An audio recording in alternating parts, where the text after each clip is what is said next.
Welcome, everyone. Our communications and marketing committee thought it might be a great idea to start doing some webinars where we can have an open forum of different members sharing ideas and helping one another with different aspects of the chapter business.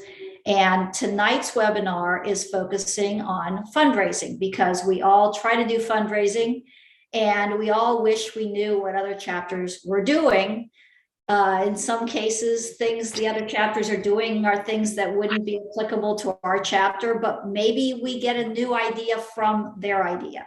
So that's kind of what we're doing tonight, is sharing ideas. If people have concerns and say, we can't get this to go, does anybody have an idea? We can do that too. So it's kind of just an open forum for everyone to kind of share and hope that people take away from it new ideas and new energy to help their chapters become even stronger. So let's see, Kathy and Eileen and I thought it might be a good way to start by just sharing something each of our chapters has done regarding fundraising. So I'm going to ask Eileen to start out with a quick item that her chapter has done that has helped them with fundraising. I have to have the screen, Kathy. I think Kathy's muted herself too. I went up to I went to sharing screen, but wait. I have to click it.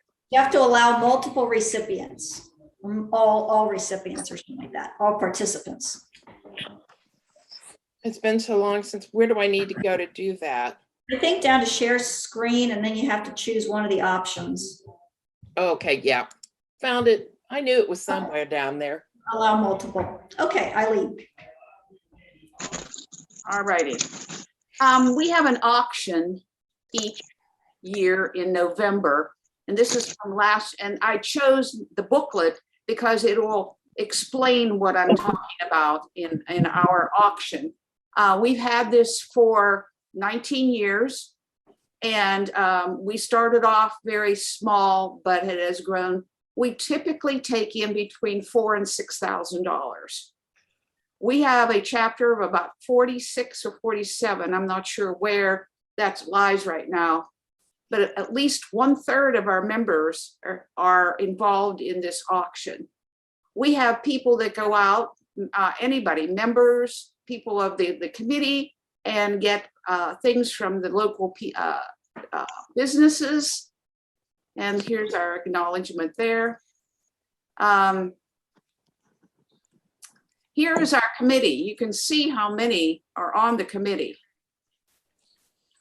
It's imperative that we have a lot of people, and they work together, and they know what they have to do. Now, what do we do? Now, this time around, we had a brunch before we had a dinner at the country club, and the country club is in a lot of problems because their golf course is on the on the mounds here, and so there's a problem with that. But we were at the Davis Shea House for brunch. Notice the time. They were allowed in a half hour before this to set up, and a half hour after it to break down everything that we did. Okay. We have a gift card tree. People donate, they get things from businesses, and we have a tree, literally, and it's in an envelope. You don't know what the gift card is, but they're valued at least $20 or more. And once you pay your $20 and retrieve a card from the tree, you can trade it with other interested people, but you can't switch it for another card on the tree. We have silent auction, and basically what it is a piece of paper, and normally the people in charge of the thing will say, okay, this is a high quality thing. We will begin at $15 or whatever they feel, and increments of at least $1. They will tell you when it's closing. You have a chance to go back and increase your bid if you're not the last one on the list. We have $1 auctions, and basically you just get a strip of 12 tickets for $10 and put them in the bags. And I think it used to be called the Chinese auction. Cash and carry. We have things like crocheted items. We have Buckeyes and so on. And you just can buy it. We have the 50-50 drawing. You know what that is. Split the deck, which is you cut a card in half, and this is a winning of a cards and items from restaurants and businesses. It's a huge basket worth quite a bit of money, and that's from the split deck. The 50-50, you get half the money taken in. Split the deck, you get the big basket. And so people from the committee are going around selling these. You are encouraged to go and look at the various items in the tables around where people are sitting. And then we list them in the booklet of what we have. For instance, Marilyn Stalker, a local person, had a painting and different things. A lot of the things are not wonderful, but there's a lot of excellent things. Now, let me show you a couple of quick photos.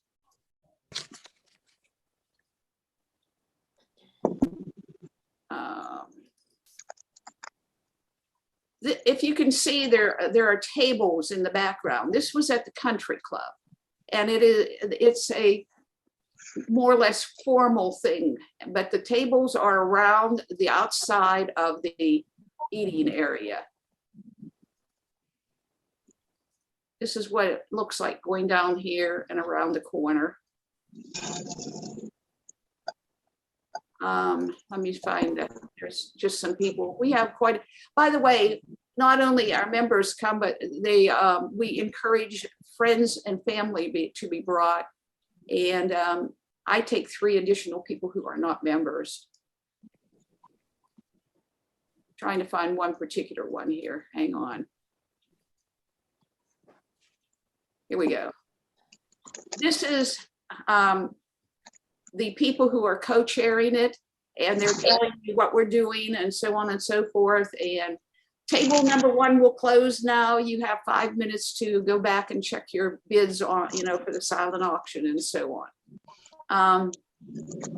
Like I said, we encourage participation. The crux of it is you have to have a lot of your members involved. They have to have jobs, and they have to get things done for the auction. And once it's been going for a couple of years, people just seem to know what they're doing, and they continue in that on that committee because they enjoy doing it. Any questions? I think Beth has her hand up. Okay, whoever. Beth? Yeah, I do. Can you explain the split the deck? I heard you say that a card is split in half and they pay $10.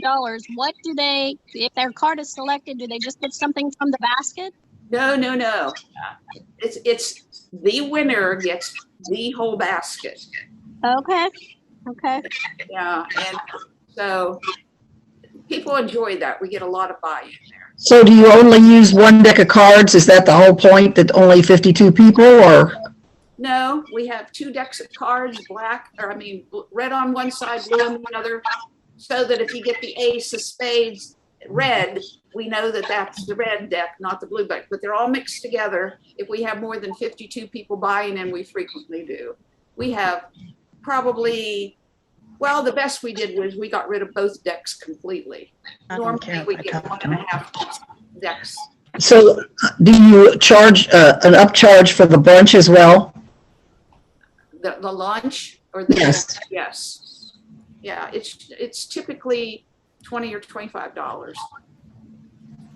I think Linda Beaver has a question too. Linda, did you have a question? I did, and I think partially it was just answered. I was wondering what the cost was to attend. So $20 to $25 to attend. And do you sell things like before the auction begins, like to people in the community? Do you sell early, or is everything that day? All that day. We don't sell anything. Actually, starting with the September meeting, the co-chairs will start to collect the items from our members, put them in a shed that's on one of the properties, and so that they're safe and everything. And I send out lots of reminders to buy tickets. I send out lots of reminders to have your donations to Charisse. Just encourage everybody. And quite frankly, last year we didn't meet at all in person, and we still made over $4,000. Any other questions? Thanks, Eileen. Yep. Let's see, Kathy, do you want to share something your chapter does to raise thousands of dollars? Well, we don't raise thousands of dollars. Typically, our big fundraiser, and the most that I think we've ever raised is about $900. And it started out, and we've been doing it probably for 30 years, was a brown bag auction. And we do it in November, and each member would bring an item, and it would be in a brown bag. That's how it started out. And somewhere along the line, somebody started decorating their bags. So now it's like, who can outdo each other decorating their bags? And we have one of our members, or a couple of our members, who act as auctioneers, and they usually start at $5. Or if nobody bids $5, then they'll just, try to encourage someone else to bid, get a bid going. And that's basically the only thing that we do to raise money. I have a question. So nobody knows what's in the bags? Nope. No one knows. But you can sometimes, if it's a bottle of wine, you can tell. And those are the ones that go for the best money. So you only invite people from your chapter, though? Yeah, it's just our chapter members. We don't. Thanks, Kathy. I was going to share something from my chapter. Our chapter is trying something new this year. It's kind of exciting. It's a new thing that we found out about. The Flying Pig Marathon in Cincinnati here does a lot for groups in Cincinnati. They not only pay us if we come down to help them set it up, which is great. So our group gets some money for doing that each year. But they've also started a new thing called the Piggest Raffle. And basically, people can enter this. And just like when you go to the grocery, you can choose the charity of your choice to get part of your money, proceeds from the groceries you buy. I'm sure some of you guys have that in your towns. They are setting this raffle up so that if they choose our Gamma Phi chapter, we get the exact amount that they spent. So if they buy raffle tickets for $20, our chapter gets $20. And they're going to give big prizes out to whoever's pig they end up drawing at the end. So people enter this to try to win prizes, but they're going to match all the money that's donated and give it back to the charities, which is really cool. So our chapter is going to get $5 for every ticket bought for the Piggest Raffle here in Cincinnati. And we'll know in early May how much we made. And it really didn't require any manpower, which is the best thing ever. Where are they selling those, Katie? They're actually, I can show you the information. Let me share my screen. Here's the information from my newsletter I just had out. I put it in our newsletter, and basically you can win up to $5,000 if you enter. The pigs are $5 each, and each of the 100% of each pig purchased supports our chapter if they put our name down as the choice for the chapter. And we actually created a QR code or the link so that our members can send us to everybody in North America that they know. And hopefully a lot of people's friends and relatives and all will buy pigs in hopes of winning $5,000, and every $5 pig they buy is $5 for our chapter.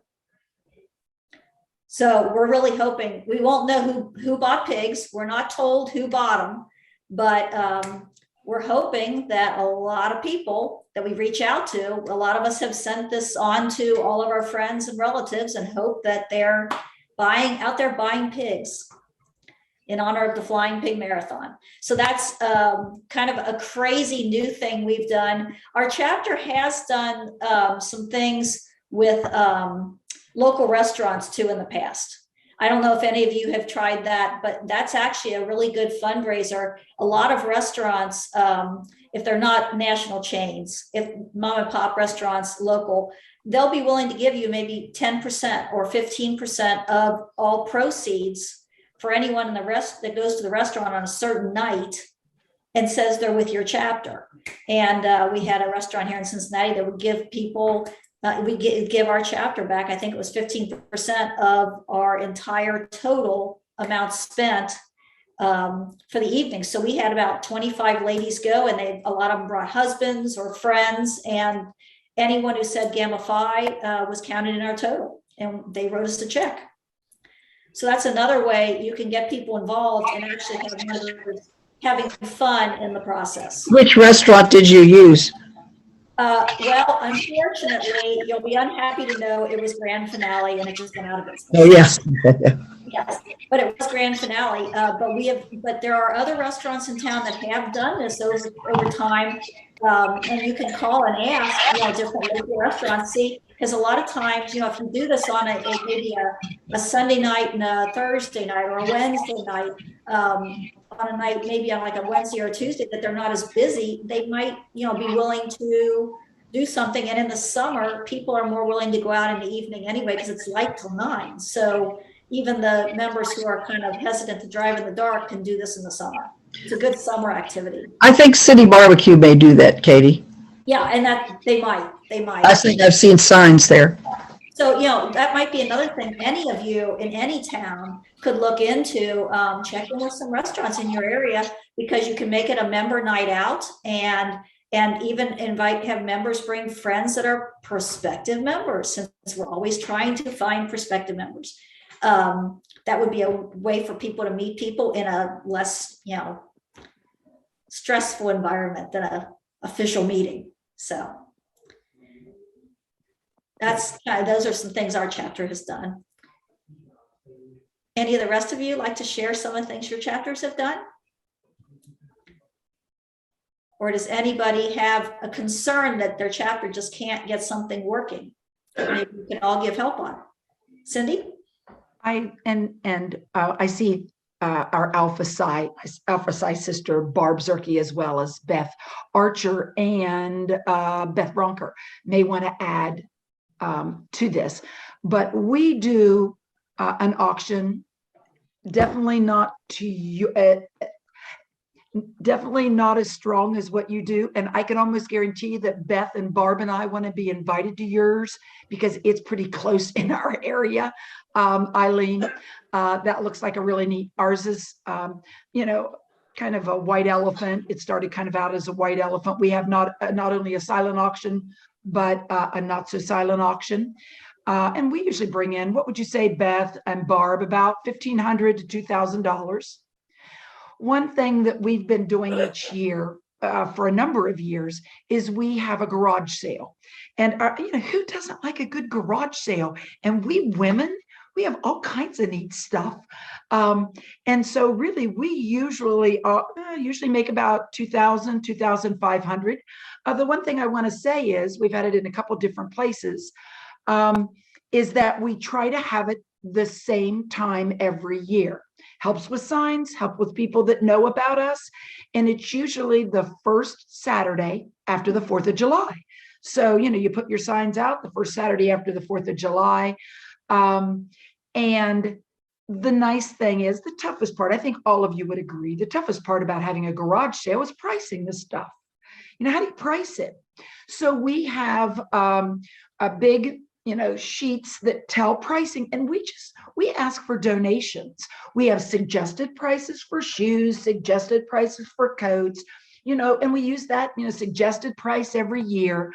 But wow, do we have some, would you agree, Barb Zerke? We have some really neat things. Beth is such, a big help. We usually do it the Thursday before the garage sale. We set it up. Again, organizing everything. And then we have the sale on a Friday and a Saturday. We usually get different organizations or different community organizations that need things. We have a free store, we have Eastside Community Ministries, that when we're done, those things go to other agencies in our community. But to be real honest, you girls can agree with me, we could have another beautiful garage sale the next weekend. If we had a place for it. We have just amazing stuff. Beth just asked me, because I think you're going to be putting that somewhere, Beth, just asked me for some pictures. And you could see, and you know what, if I was techie enough, I would jump into my computer and show you pictures, but you know what, it would take too long. So you're just going to have to trust me on it. We have a gymnasium full of all kinds of stuff, from furniture to clothing to intimate apparel. I mean, we just have about everything you could think of. Again, we make about $2,500. Wouldn't you say, girls? Yes. Anyone can do a garage sale. Beth. We have it in an area where it's low income housing. So those people know that we have good stuff. So they are waiting for us every year. And we also have a lot of books. I mean, it's unbelievable what we collect. And I've already started my pile for this year's.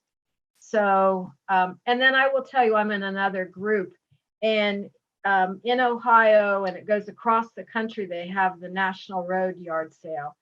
So the other group I'm with, which is the Women's Auxiliary of the Salvation Army, we have our yard sale at during that National Road time. So if you happen to live on 40, and I know there's another one that goes down north to south, I just don't know where. But anyway, we get customers from all over the country, and it's really a lot of fun. And again, I always know what sells at our Alpha Psi yard sale and what sells at the National Road Yard Sale. And we actually have it at the National Road Museum, which is the only museum in the country that is named for the National Road, which is Route 40.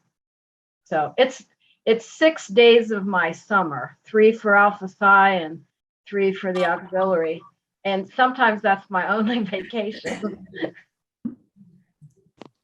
At one time we used to have it at a school. Then we realized that then at one point we had to pay the custodians, and that didn't work. We had it at our county, at a county fair barn, building at the county fair. We now have it at a different location, and we are always more than willing to give a percentage of what we have for the use of that building. Right. Cindy, how do you get word out? Does word just travel for this, or do you guys put something out as something in a paper or something that this is coming up each year, or? Well, a variety of things, because it has changed over time. At one time, our Spectrum, used to have a community calendar, and you'd put it in that. And now over time, not only do we put it we don't even put it in the newspaper anymore. We have signs, and again, we just put those signs up each time, and we put them up in plenty of time, the Monday before. But social media, we do have a group. We have a pretty large, I think a large 80 to 90 member group, but we put it all on our social media too. And we, those of you that are, that our Facebook, Mama's Market, you put it on the different, Facebook pages that, are going to hit that niche. Okay. Any other questions for Cindy or her chapter? I think Michelle has her hand up. Oh, she does. Yes. Michelle. Hi, ladies. We do every year. We were lucky because we have some very active 4-Hers and people that have their families involved in junior fair. But every year we do can you hear me? At the Auglaize County Fair, we have our group mans the fine arts building. So we just sit, but we usually have 2 members at every 4-hour allotment, and we just sit and make sure nobody steals anything. And the fair board pays us, I think it's $1,500 to $2,000 for the whole entire week of the fair. So we have to, we have a lot of older members, and we've got younger ones too, but it's getting harder for our older ones to get to the fair. But we always get them covered. And if they can't, we have friends come. But yeah, we are there from Saturday when the fair brings in things until it ends. And we just, it's a nice time because 2 members sit together and we can talk. And we've actually even gotten new members because as they come through the building, we recognize a few and we're like, hey, you'd be a great member. And we did get a new member this year because we just saw her coming in at the fair. But it's very easy. We do it for 1 week, and we've done it, I'd say about 10 years, but we make, I think it's about $2,000. Well, Michelle, it's really interesting that you say that you're doing that, since our group is doing the Flying Pig stuff, which is also an event in our town, and they offer opportunities for groups to come in and earn money. So it sounds like, those opportunities are out there in every city. So maybe some of our other chapters could consider looking into some of those different opportunities, different fairs, different events where they might need staffing, and could allow, smaller groups like ours to come in and do some of that and earn some money. I also was thinking as people were talking, and I don't know how this would even work. It's just kind of a brain fart that came to me, but a lot of times, those of us that have taught, we have so many resources, books and bulletin board aids and things like that. It would be neat to have maybe a garage sale, maybe before school starts, or if there's a county meeting where there's lots of teachers, if we could have a couple tables, and then the new teachers or teachers could come do a garage sale from the old teachers, materials, or even sometimes we just get tired of our materials, and maybe then that could be a way that we could do teachers pay teachers kind of idea. Thanks, Michelle.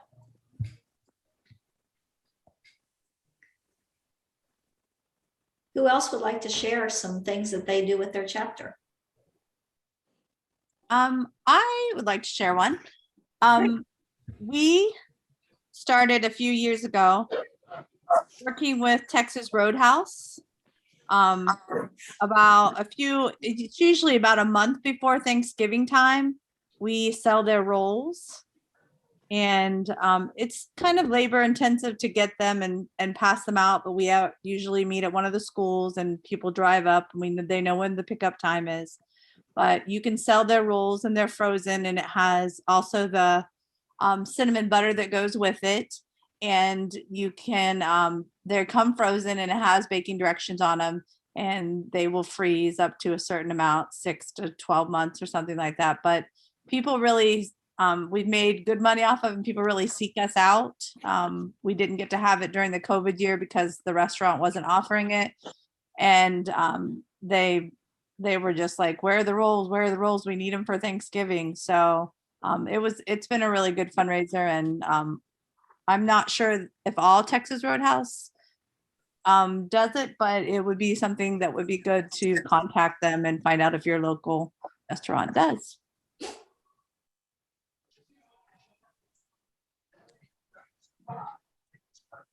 Do you have a lot of people working shifts selling these then? No, we just made up an order form with the price. Oh, I see. Yeah, and so like we have members at each school, so they're on the teachers, lounge, teachers room for sale. I even put something out on Facebook, and I think I had like 35, 40 orders just off of that. And then other members started doing that. And they actually collect the money before we go up and get them. And then we organize them, and they're all bagged up. So people drive up, or else members take them to their family members. But it's been a really nice fundraiser for us. I think Michelle Langmeyer, you had a question for Michelle Meniscus? How much do you make per dozen of rolls? I'm curious. I was afraid somebody was going to ask me the price. I do not remember. I think the most that we've made off of it, and really, like I said, it's not been in the paper or anything like that. It's just kind of been social media and by members, word of mouth. And I think it was $600 to $700 is the most we've made off of it. I think if we did more advertising and took orders in a bigger way, we could make more money. But we just came up with a sheet that had the pricing. I can remember the butter is $3 a tub. It's awesome, but It is good. I can't remember what the rolls and how much we made off of it. But I know our total that we've made, the most we've made is between $600 and $700. So you pick the rolls up that day and then have them, or you have to store them before you give them out? How does that work? No, we try to have the pickup that day. So it's actually 30 minutes away from us. Because our town doesn't actually have it. It's the next town over that has a Texas Roadhouse. So we go that day, we pick it up as early as we can, and then we give them out that day. So we luckily don't have to, store them. But How far in advance do you have to tell them how many you want, though? That would be my question. well, we sold it. It's going to depend on what your restaurant says. We have found out that it's different with each restaurant. They'll tell you exactly how much in advance. We actually have to turn the order in. I think it was 3 weeks ahead of time. So we started taking orders 2 weeks before that. So it was kind of a 5-week process. It would be up to what your restaurant decides. Thank you. Who would like to share something next? We have some great ideas going.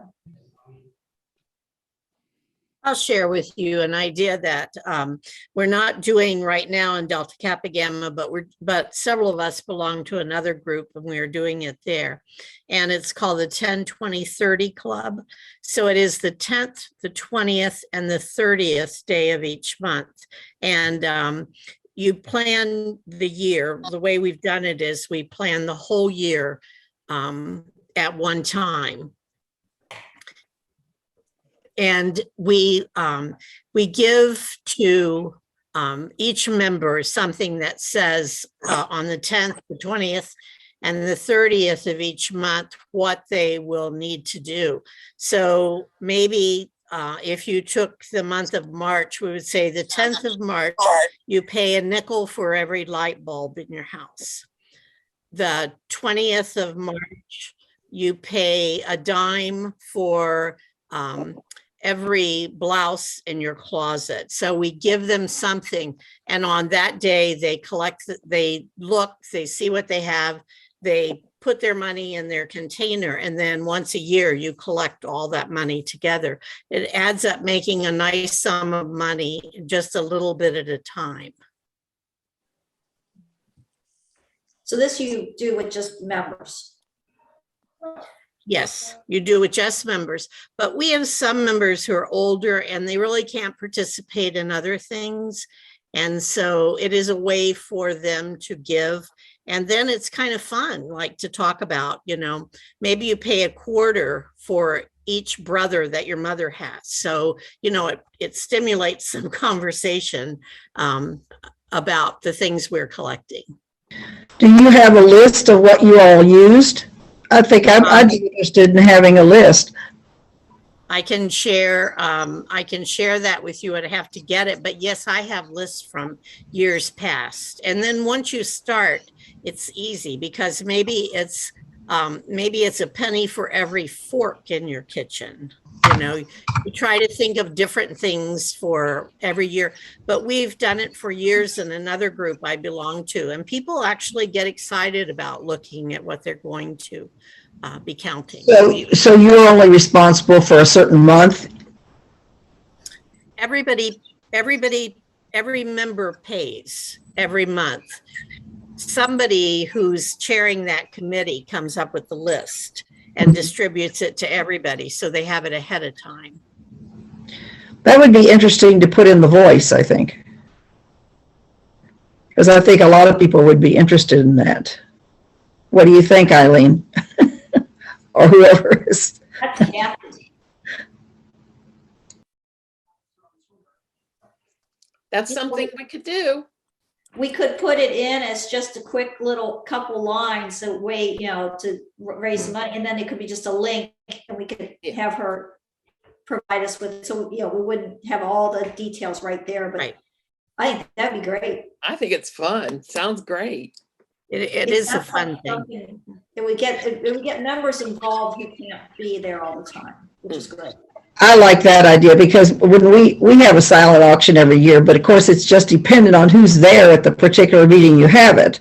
And sometimes members who aren't there will send a donation in, but this way everybody could do something at home. Even our reserve members could participate in a lot of these things too.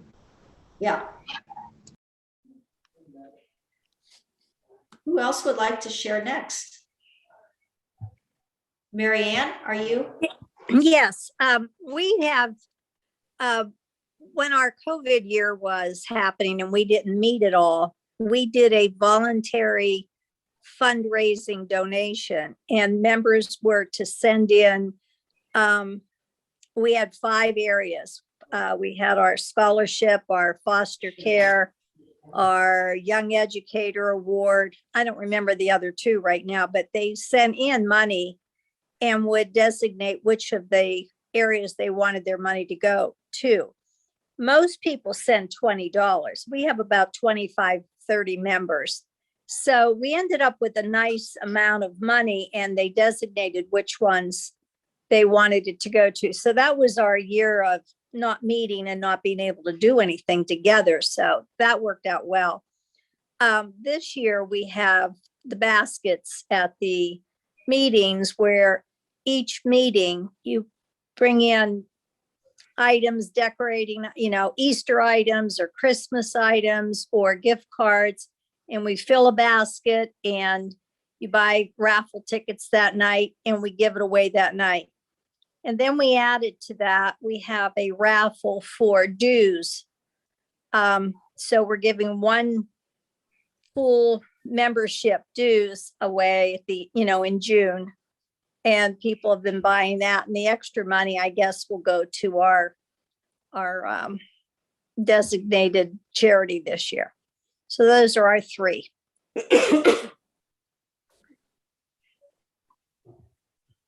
Thanks, Mary Ann. Does anybody have any questions for Mary Ann?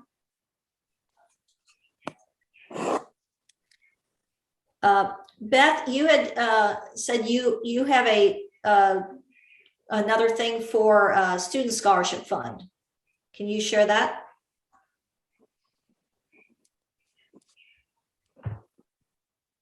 Beth needs to unmute. Beth doesn't know we're talking. Beth, are you there?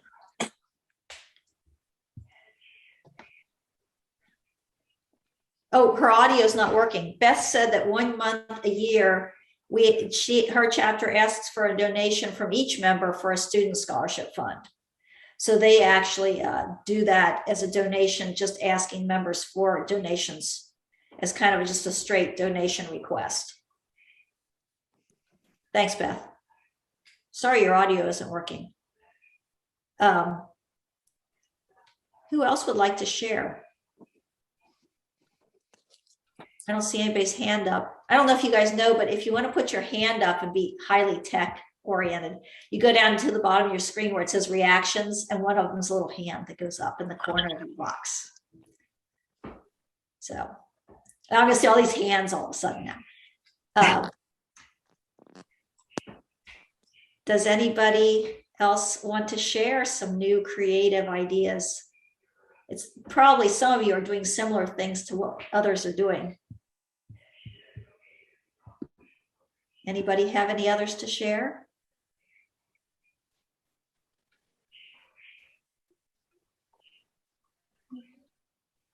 No? Bunny, you had a lot of questions for some of the other ones as they were doing your chapter. You said you guys do an auction also? Yes, we do. Excuse me. People just bring in items and then we have a silent auction. In one of our, usually do that one time a year. Sometimes we do it in the spring and have Easter type items. Sometimes we do it in the fall and have Christmas type items. We have a couple of people who are artists and donate a painting, or that usually brings quite a bit of money. Everything from $1 up to $25.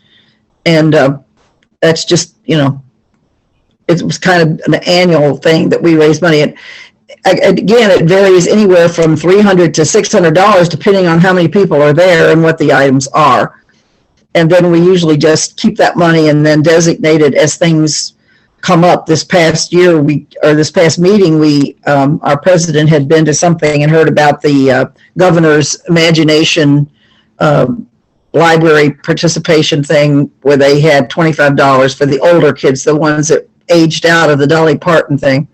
So we donated 150 of our auction funds for that. And we set some for the flame challenge to ADOESF, or I've got the initials backwards, I think, ADSOEF. So, we sort of keep that money in reserve and spend it for various projects that come up that people suggest to us. It isn't for one specific project. Thanks. Mm-hmm.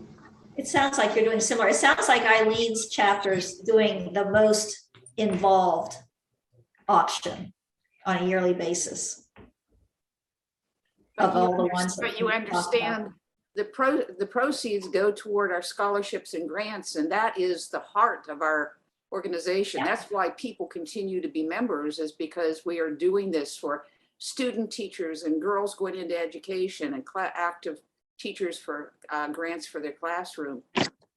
We give it away. Everything that we make, we give it away. So people support that. Now for our projects, the Girl Scouts and Fostering Further this year, we just have a committee that cheers us on, and we're doing this, and this is how much money we collected, and they pass a basket for that. That doesn't come out of our funds. And at the end of the year, we split whatever we got and give it to the two groups. Well, I will say, there are different ways we can all raise the money. There are some that are doing auctions. There are some that are doing these through sales. And some, like my chapter is doing it through different opportunities to work and get paid to work at different events. And so, there's several chapters are doing that too. So there are all kinds of different ways that we can raise the money. It's just we have to seek those out. Did anyone else have anything to share?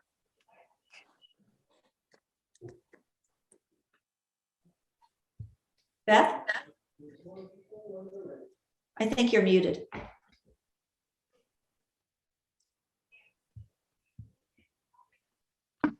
There she goes.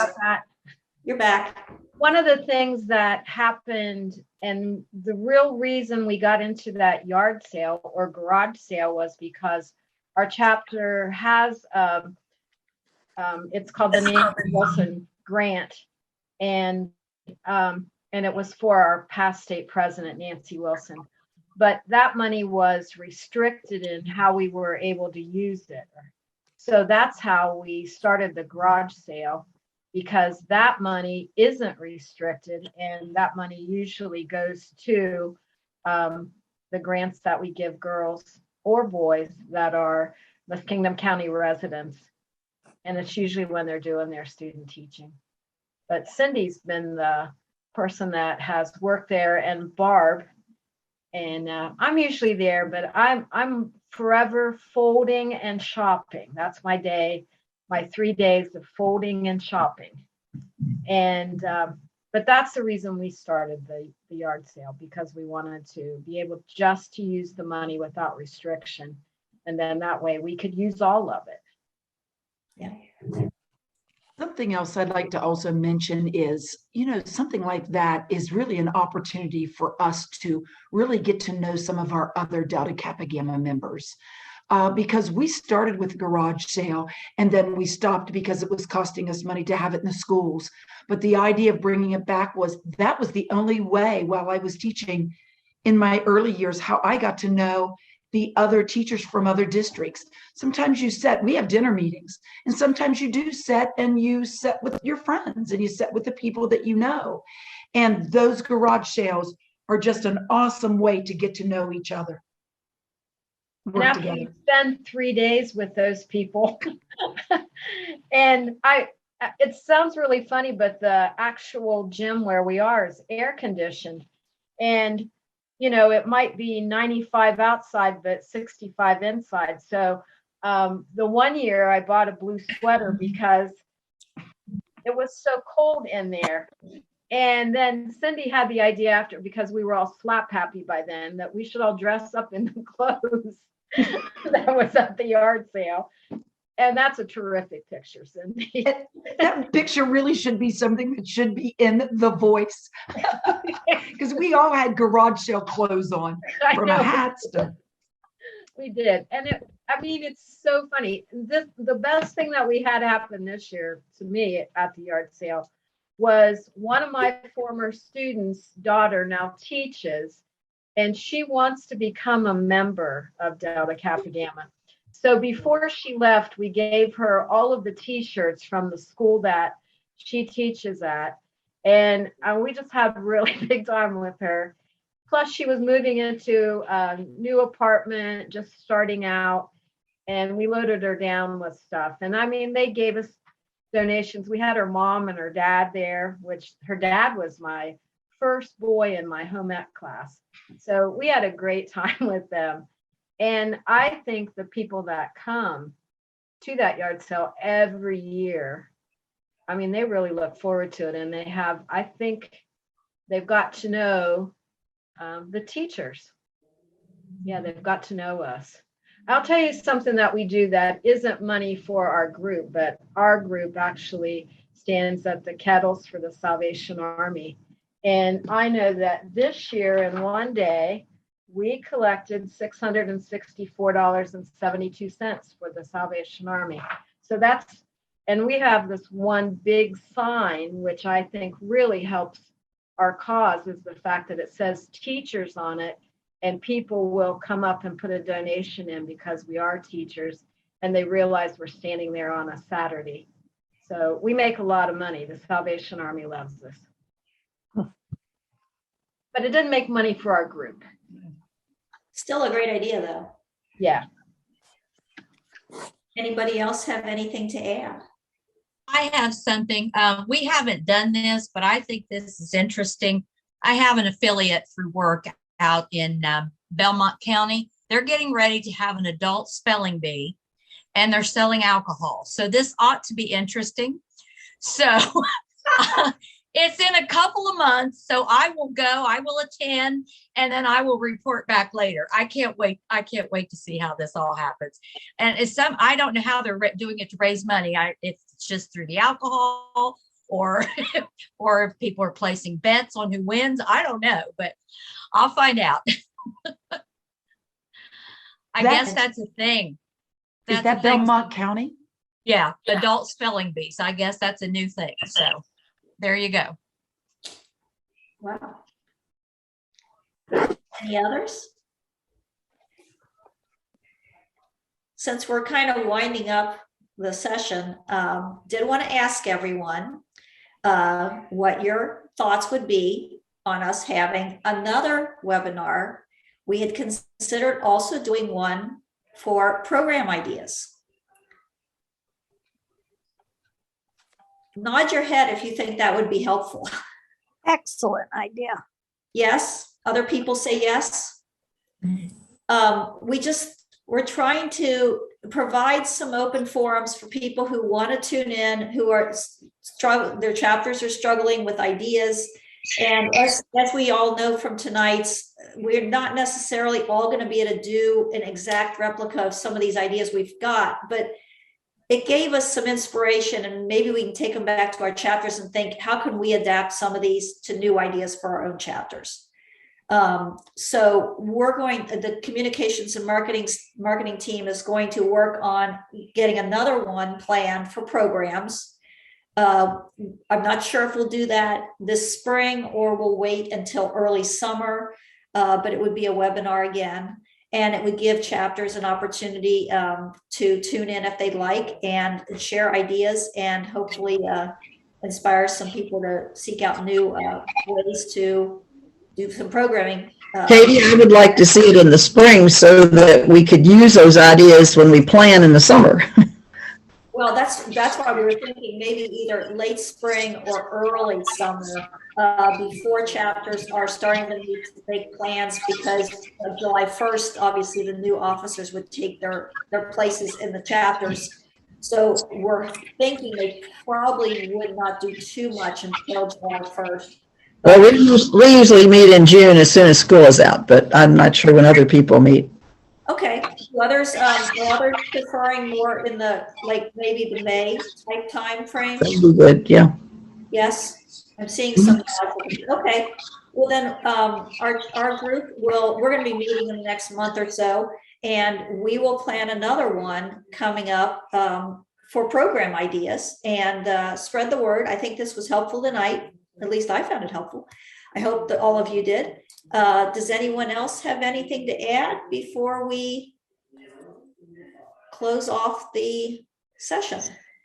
We got a thumbs up. Somebody clapped too. Somebody learned, some people are learning the reactions thing. Okay.